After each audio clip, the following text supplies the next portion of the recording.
Bom, na aula passada a gente falou sobre a predição desse fenômeno de difração com o método dos elementos de contorno. A gente tratou de uma intuição sobre métodos, o método sem entrar em muitos detalhes matemáticos, mas tentando dar uma intuição do que o princípio de Huygens representa e como que ele é matematicamente calculado através desse método numérico aí, o método de elementos de contorno, ou o Boundary Element Method.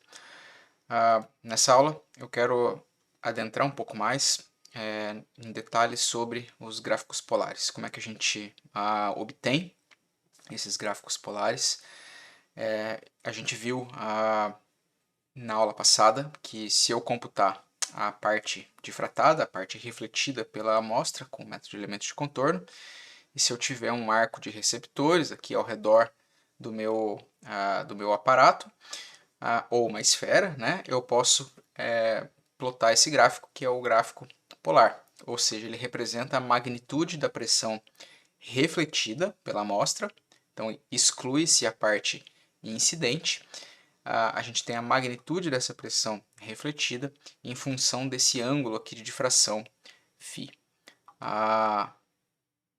Com o método de elementos de contorno, isso é mais ou menos simples e direto. Você tem o campo total, calculado pelo método, e você subtrai a parte incidente para calcular a parte refletida, e aí, como você consegue fazer isso para qualquer ponto no espaço, fora da amostra, você efetivamente tem a pressão difratada pela amostra. E se a gente tiver esse arco de microfones, ou essa esfera ao redor do nosso aparato difusor, a gente consegue plotar esse gráfico polar aqui de maneira tranquila. Então aqui a gente mostrou na aula passada esse gráfico polar para um refletor plano finito, né, acho que tem 1 metro, algo do tipo. A gente tem uma onda incidente aqui em 0 graus e aqui a gente está plotando a refletida.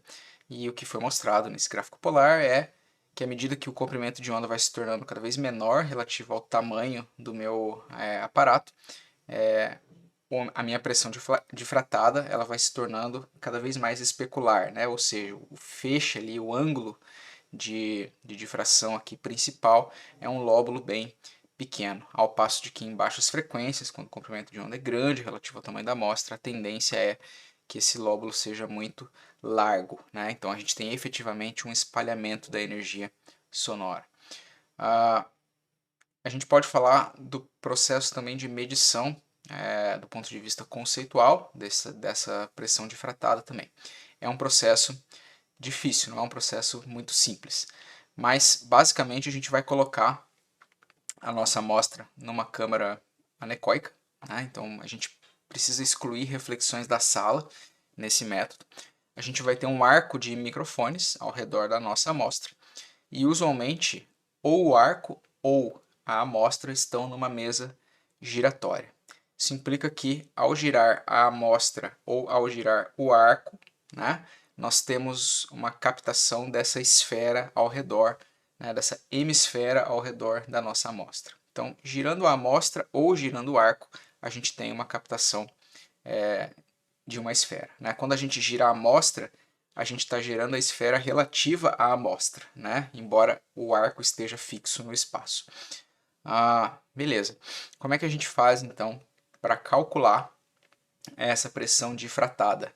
Porque quando eu emitir o meu sweep aqui e gravar a resposta ao impulso, por exemplo, com os microfones, né, eu vou, em cada microfone desses, eu vou ter o som direto e o som difratado pela amostra, certo? Então, como eu isolo o som direto do difratado pela amostra? Beleza, a gente tem um processo então de medição com alguns passos, né? O primeiro passo é medir o nosso cenário ali sem a amostra difusora. Então a gente retira a amostra que a gente quer caracterizar da câmara anecoica e mede a resposta ao impulso. Essa resposta ao impulso vai ter uma componente incidente, dada, por exemplo, conceitualmente por esse impulso aqui, e componentes espúrias, dada por uma série de impulsos ali. Tá? Porque vai ter um pouco de reflexão da sala, vai ter reflexão do aparato de medição, como o arco dos microfones, a caixa do alto-falante e outras coisas do tipo. Então a gente vai ter um pouquinho de reflexão espúria e a incidente aqui principal. Então, primeiro a gente mede 100 a amostra. Depois a gente coloca a amostra. E a amostra vai adicionar, além da incidente e das espúrias, que vai estar mais ou menos fixa, né? A amostra vai adicionar componentes difratadas, né? Ela está representada aqui conceitualmente como um impulso, mas na verdade é um sinal aqui complexo entre a incidente e as espúrias. Né? Então o que a gente faz na sequência? A gente tem duas medições de resposta ao impulso para cada microfone e a gente subtrai essa primeira aqui dessa segunda. Então quando a gente subtrair, efetivamente a gente vai cancelar a maior parte da incidente e cancelar a maior parte das espúrias. E o que sobra é a pressão difratada. Né? Então a gente usa uma janelinha temporal também para fazer um fade in, um fade out aqui na difratada, para deixar mais fácil para as transformadas de Fourier depois operarem nela. Mas efetivamente então a gente mede 100 o difusor com o difusor e faz uma subtração para eliminar a componente incidente, a componente espúria e ficar com a difratada. Depois disso, a gente faz a transformada de Fourier nessa pressão difratada, nessa resposta ao impulso aí da subtração, né? No resultado dessa subtração aqui, o nosso HD de T. E tirando a transformada de Fourier, a gente tem um espectro em cada microfone, e esse espectro representa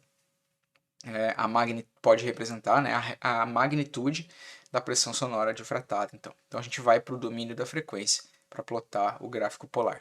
E é exatamente o que vocês estão vendo nesses gráficos polares aqui, é a magnitude da pressão difratada. Então a pressão difratada é um espectro, ele é complexo e a gente toma a magnitude em cada frequência. Então a princípio a gente vai ter cada componente de frequência na transformada de Fourier, e aí na hora de plotar esse gráfico polar aqui, como ele tem ângulo versus magnitude, a gente escolhe uma frequência e plota a magnitude, escolhe outra frequência e plota a magnitude. E é isso que vocês estão vendo aqui, né? São 4 frequências aqui que estão plotadas, né? Beleza. Então, a gente tem esse processo em 3 passos, tira a transformada de Fourier, plota o gráfico polar, e aí a gente consegue avaliar como a pressão difratada evolui na frequência. Né? Por exemplo, aqui a gente está mostrando de novo aquele refletor plano e mostrando a relação entre o comprimento de onda e a largura desse refletor. Tá? Então, esses coeficientes, esses gráficos polares, desculpa, eles vão ser usados, né, ou esses dados, de maneira mais geral, eles vão ser usados para a gente computar dois coeficientes. Né? O primeiro e mais diretamente que sai desse método é o coeficiente de difusão, que dá uma noção para nós do quão uniforme ao longo do ângulo de difração é essa pressão difratada. Então aqui a gente observa que para baixa frequência a pressão difratada é relativamente uniforme, relativa ao ângulo de difração, e para alta frequência ela é bem pouco uniforme, né? Quer dizer, a gente tem muita energia nesse ângulo, mas tem pouca energia nesses outros ângulos de difração aqui. Então a gente vai usar o coeficiente de difusão como uma forma de mensurar esse grau de uniformidade espacial da difração. E a gente tem um outro coeficiente, que é um coeficiente de espalhamento, que mede uma razão energética entre o que é refletido de forma difusa e o que é refletido. Então, a gente vai ver esses dois coeficientes nas próximas 2 aulas, e aí depois a gente entra nos aparatos difusores em si. Até mais.